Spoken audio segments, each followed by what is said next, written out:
Despite shooting a high percentage, the Pelicans were minus 16 with him on the floor. Entering the day, they were a plus 6 with him on the floor, which is easily the best of any player on the team. But Jalen, I will admit to having watched that game last night, and I'll let you get into it here, with great frustration. And Timmy Legler actually brought up an interesting point that if you're going to limit the minutes, the way they stretched them out, it was basically these 3-minute bursts. It didn't make a lot of sense to Timmy. I found it frustrating. What did you think of the way, Jalen, they used Zion last night?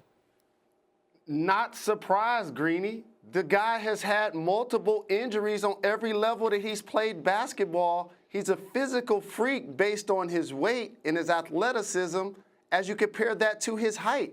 You have to protect an athlete like this from himself. We have not seen a player like Zion. That's what we're enamored about, and that's what I've been trying to say.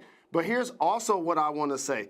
In actually watching the game, looking deeper into the box score, the coaching staff, in a lot of cases, probably did not even want him out there because they were not defending the paint well, including Zion. And you said he had 16 points. You did not say he had 0 rebounds. Correct. 0 rebounds for Zion Williamson. And so as a young player, his motor's going to pick up, and that's one of the strengths of his game. And I'm not going to overanalyze a game in the bubble, but he will continue to improve. But that Pelicans team will be on the outside looking into the playoffs if they keep dropping games like this. It was the first game in his career in which he had 0 rebounds, and the number there, he was minus 16, his plus minus 16. How about the way they used him? What did you take away from all of it last night, David Jacoby? First of all, I'm not going to overanalyze a game in the bubble. Just gave Giannis the MVP based on LeBron's performance last night. I just want to make that clear. And what I saw from the Pelicans Giannis the MVP before the bubble started. I voted on Monday.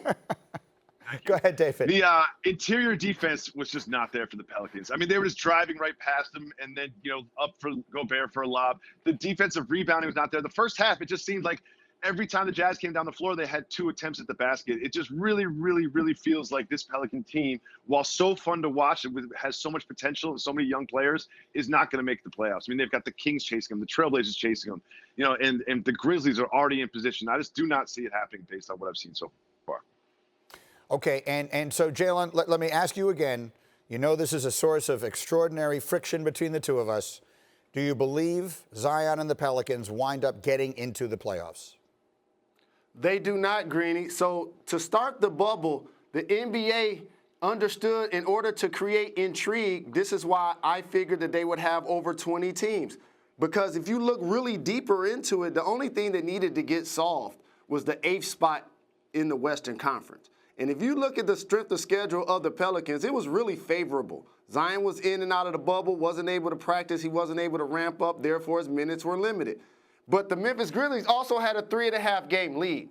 And so if they're over 4 games, they're automatically in without a play-in game.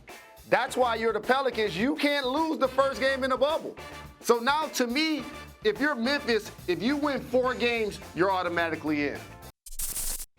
Thank you for watching ESPN on YouTube. For live streaming sports and premium content, subscribe to ESPN+.